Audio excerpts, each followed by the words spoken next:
As a medical doctor, I worked with some very, very addicted people. People who use heroin, cocaine, alcohol, crystal meth, and every drug known to man.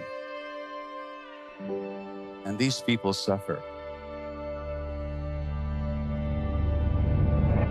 They lose their health, they lose their beauty, they lose their teeth, they lose their wealth, they lose human relationship, and in the end, they often lose their lives.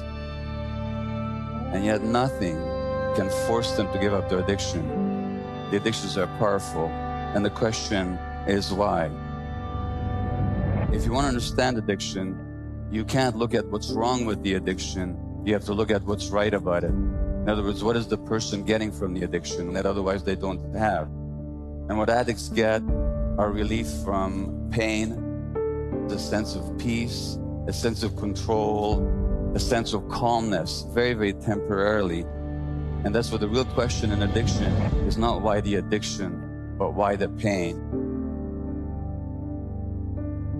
If you want to ask the question of why people are in pain, you can't look at their genetics. You have to look at their lives.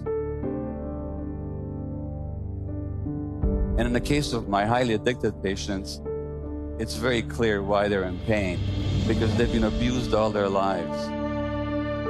They began life as abused children, physically abused, neglected, sexually abused, abandoned over and over again.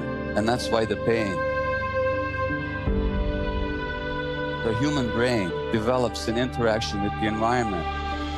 The kind of environment that a child has will actually shape the development of the brain.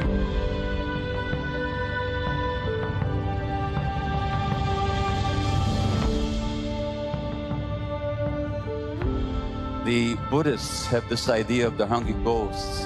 The hungry ghosts are creatures with large empty bellies and small scrawny necks and tiny little mouths, so they can never get enough. They can never fill this emptiness on the inside.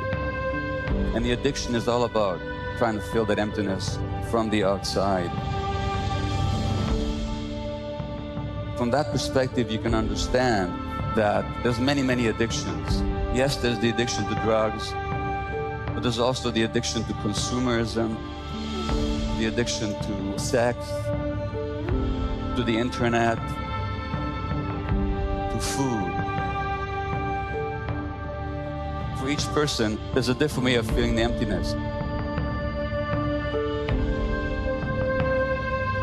But the emptiness always goes back to what we didn't get when we were very small.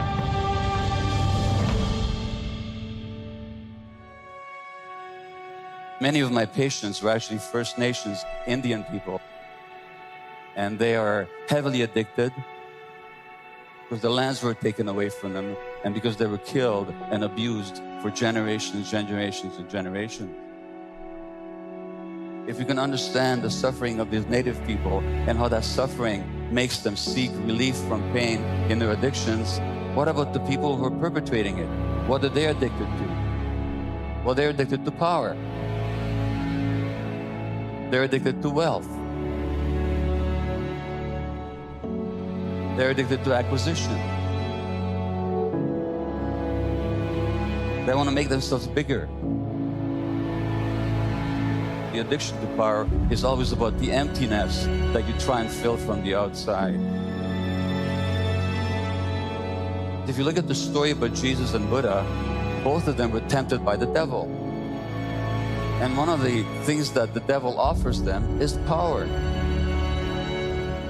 And they both say no, because they have the power inside of themselves. They don't need it from the outside. They don't want to control people. They want to teach people by example, not through force. So they refuse power. Jesus says the kingdom of God is within. That the power is not outside of yourself, but inside. And the Buddha says, don't worship me. Find the lamp inside yourself. Be a lamp unto yourselves. Find the light within. And so as we look at this difficult world, let's not look to the people in power to change things, because the people in power are very often some of the emptiest people in the world. We have to find that light within ourselves. We have to find the light within communities.